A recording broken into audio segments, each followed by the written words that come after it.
یہ Jackson heights ہے، new York شہر میں جنوبی ایشیائی کمیونٹی کا گڑھ، اور یہاں سے چند میل دور کرکٹ کی تاریخ کا پہلا عارضی اسٹیڈیم بنایا گیا ہے، جہاں ان دنوں ورلڈ کپ کے میچز ہو رہے ہیں اور ان میچز کی گونج نیو یارک بھر میں سنائی دے رہی ہے۔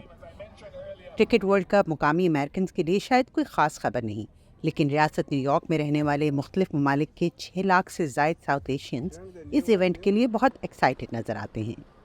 New York has a lot of immigrants have moved to New York from India, Bangladesh, Pakistan, Sri Lanka, Nepal, and everybody is playing there. So of course this is a connection and would create a bridge among us, among Asian people. Zakariya Masood new York میں ایک بنگالی زبان کا اخبار اور ٹیلی vision چلاتے ہیں اور cricket کی امریکہ آمد کو بہت خوشائند سمجھتے ہیں، کیونکہ اپنے پسندیدہ کھیل کے اتنے بڑے مقابلے کو اپنے اس نئے گھر میں دیکھ پانا واقعی یادگار ہے۔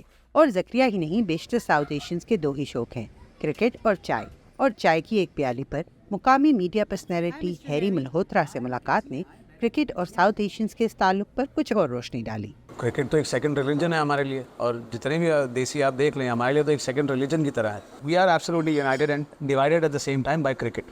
یونائٹیڈ اس لیے کیونکہ کلچر جو ہے ہمارا کہیں نہ کہیں پہ سیم ہی ہے۔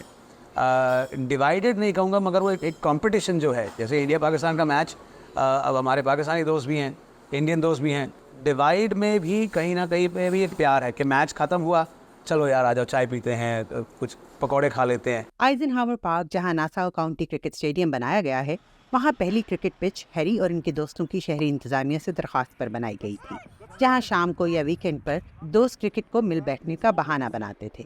آج کے نیو یارک میں ایسے کئی کرکٹ فیلڈز ہیں جہاں مقامی کلبز اور کرکٹرز میچز کے لیے جمع ہوتے ہیں۔ نیو یارک کے علاقے کوئنز میں ایسے ہی ایک فیلڈ میں ہماری ملاقات اسحاق الپر اور اصغر سے ہوئی، جو ایک مقامی فلاحی تنظیم میں کام کرتے ہیں اور شام کو یا ویکینڈ کو کرکٹ کی محبت میں اس فیلڈ پر چلے آتے ہیں۔ اسحاق افغان ہیں اور کافی عرصہ پاکستان میں بھی رہے۔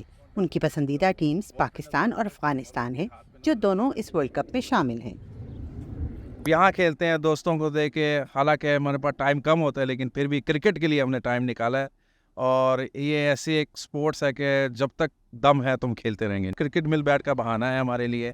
ہم صبح ہم فیملیز ہماری اٹھتے ہیں، چائے بناتے ہیں، پراٹھے بناتے ہیں، کھانا بناتے ہیں، اور ہم گراؤنڈ میں لا کے مل جل کے کھاتے بھی ہیں اور گیم بھی کھیلتے ہیں۔ ہمارے لیے بہت بڑی اچیومنٹ ہے کہ یہ کرکٹ یہاں آئی، یہ کلچر یہاں پہ آ رہا ہے اور یہ بہت ایکسپینڈ ہو رہا ہے۔ کرکٹ گویا ان جنوبی ایشیائی خاندانوں کے کلچر کا حصہ ہے، اور یہ خاندان اپنے بچوں کو بھی یہ کھیل دکھانا اور سکھانا چاہتے ہیں۔ پاکستان سے آ کر نیو یارک کو اپنا گھر بنانے والے اون نقوی بھی اپنے بچپن کا یہ کھیل اپنی اولاد میں منتقل کرنا چاہتے ہیں، اور ان کا خیال ہے کہ ورلڈ کپ کے یہاں آنے کے فوائد صرف کمیونٹی کی خوشی اور کھیل کی ترقی تک ہی محدود نہیں۔ ہمارے ایشین جو بزنس مین ہیں، جس طرح وہ بیٹ بنا رہے ہیں، اور میں سمجھتا ہوں کہ ان کے لیے بھی، نہ صرف کرکٹ کے لیے، بچوں کے لیے ریکنیکٹ کرنے کے لیے، مگر بزنس پوائنٹ آف ویو سے بھی ایک بہت بڑی ایک ایکٹیویٹی جنریٹ ہوگی۔ یہ ساؤتھ ایشینز امریکہ میں تیزی سے بڑھتے امیگرینٹ گروپس میں سے ایک ہیں، اور ان میں اس کھیل کی پسندیدگی اس کھیل کو امریکہ تک تو لے آئی۔ اب اس سے آگے دیکھنا یہ ہے کہ اس کھیل کو امریکی کھیلوں کی لسٹ میں شامل ہونے میں کتنا وقت لگے گا۔ Aiza Irfan, Voice of America, New York.